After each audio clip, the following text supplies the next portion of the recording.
Sir Kaya, King, kaya mababa daw po Yes, yung price. 17,000 po. ikaw ba ay pinaglololoko mo ba tong sila Ma'am Roslyn Full o paid na meron? po lahat yun. Fully paid lahat. Ito bang photographer mo at ano pa yun, ma'am? Makeup artist mo, ito Down to? payment lang po na 5,000. Meron bang maibibigay yan, sir?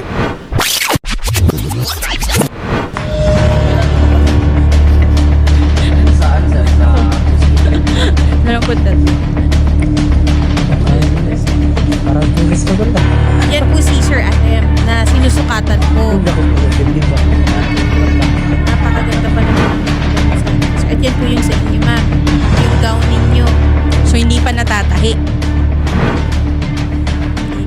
Okay. Pero, tama ba ako, Shari? Meron po tayong update sa kasong ito na meron dumating na mga damit. Tama po ba?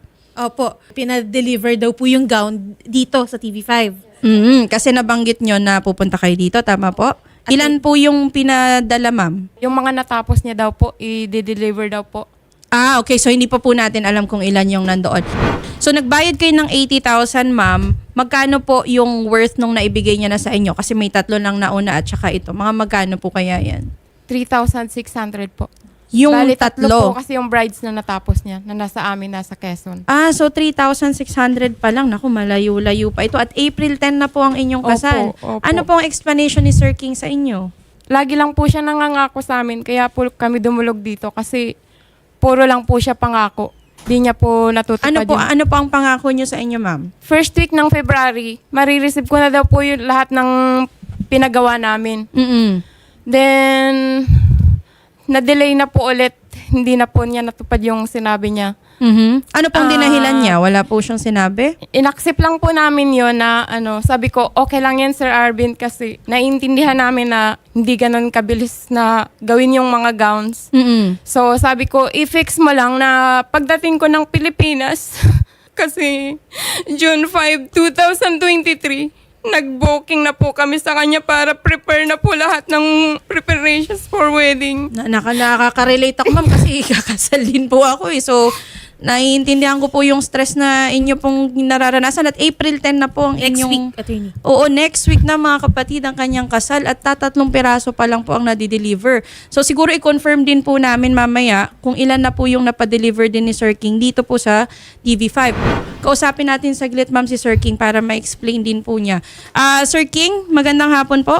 Hello, ma'am. Sir, bakit niyo naman Yes, po ma'am. ginanito si Ma'am Roslyn at si Sir Atem? Next week na po ang kasal nila. Bakit hindi po natin dinideliver yung mga gowns nila? Ma'am, bali po, ma'am, talagang nagkaroon lang po ng delay din po. Delay po saan? Yung naging timeline po, ma'am. Oh, bakit kayo nangako, sir? June pa po sila nag-reserve sa inyo. April na po, wala pa rin po. Ano po ang gagawin nyo Yes dito? po. Bali yun naman po, ma'am, nung nakaraan po kasi nung March 31, nakikipag-settle naman po ako sa kanila na kung bibigyan pa ako ng chance pa para may i-provide ko po lahat kasi kayang-kaya ko naman po na i-provide po. Kailan mo Which may is bibigay, Sir King? April 4 po ngayon, ha? Kailan mo mabibigay? Sabi po ng aming staff, 5 gowns daw po yung pinadeliver nyo ngayon, plus yung tatlo, that's 8 out of 23. So, 15 pa po ang nawawala. Kailan nyo po mabibigay yung 15? Mga po, April 6, ma'am, kung sakali po na bibigyan pa ako ng April ng 6. chance po. Yes po. Sigurado ka na April 6, sir? Yes po. Pasamahan na lang din po natin Oo, ang reporter, attorney. Pag ito wala ng April 6, sir, may karapatan din po sila, Ma'am Roslyn, nakasuhan kayo. Yes po, ma'am. 'Di ba? Pwede kayong pwedeng estafa yun, ma'am, kasi hindi niya nabigay yung ipinangako niya sa inyo. Opo. 'Di ba? Binigyan ko pa po siya ng maraming chance eh. March 16, pray na po namin sa kanya po kasi yung photographer at saka makeup po. Siya Sa din kanya po. kami nag-booking kasi sabi ko hindi na kami kukuha ng photographer kasi malaki yung babayaran. Aba. Sabi niya, Full sa package kanya na po na lang lahat. daw kasi friend niya daw yung photographer. Sir King, Kaya mababa daw Yes, po yung price.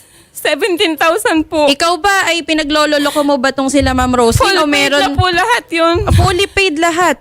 Ito bang photographer mo at ano pa yun, ma'am? Makeup artist mo, ito Down to? payment lang po na 5,000. Meron bang maibibigay yan, sir? Yung makeup artist po, ma'am, is kinansel na po nila ma'am po. Binigay mo ba Tapos yung yung- binayaran nila sa'yo? Yes, ma'am. Tapos yung photographer naman po, ma'am, nakapag-prenup naman po kami ng scene. Okay. Pero wala po kaming Pero wala na po kami fix up nare-receive video. na ano. Okay. Video. Sige, ganito Sir King. Sinabi mo April 6 kami mismo pupunta sa inyo para hanapin po yung 15 na gown at itong mga Yes po. pictures ng kanilang prenup dahil April 10 po ang kasal. Ma'am. Ma'am, if ever po, itutuloy nyo pa rin po ba yung April 10 na kasal? Lahat po ba ay Yes settled po, na? kasi settled na po lahat. Prepare na po lahat. As in, yung gown na lang po. Yun na lang po ang kulang. Yung mga Yun ang isusuot na lang po. pinaka-importante. Opo. Gown at Mula susuotin. parents, sa amin pong dalawa, tapos mga bridesmaid, bearer, groomsmen, lahat po. Nasa kanya po eh. As in, yun na lang po. Tapos lahat po nakabooking na yung mga guest ko. Ang lalayo pa ng mga guest ko.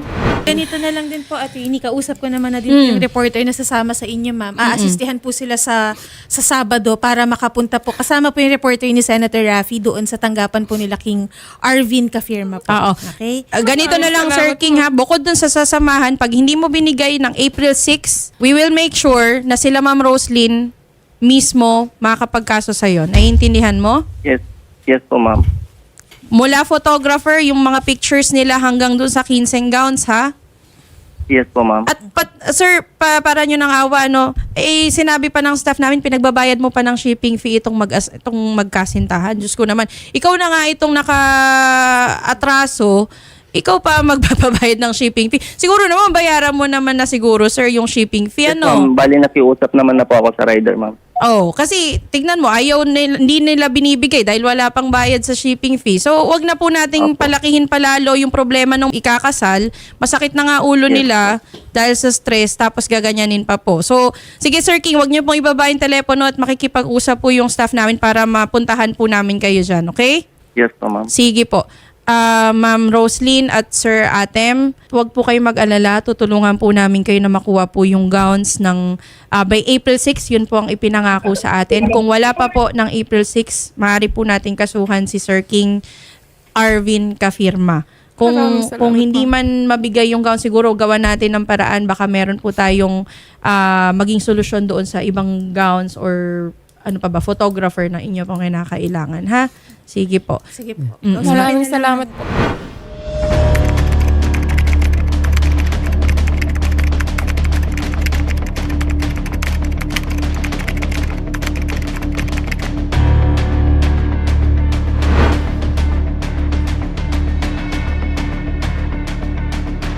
Ito na po yung pinadala ni King.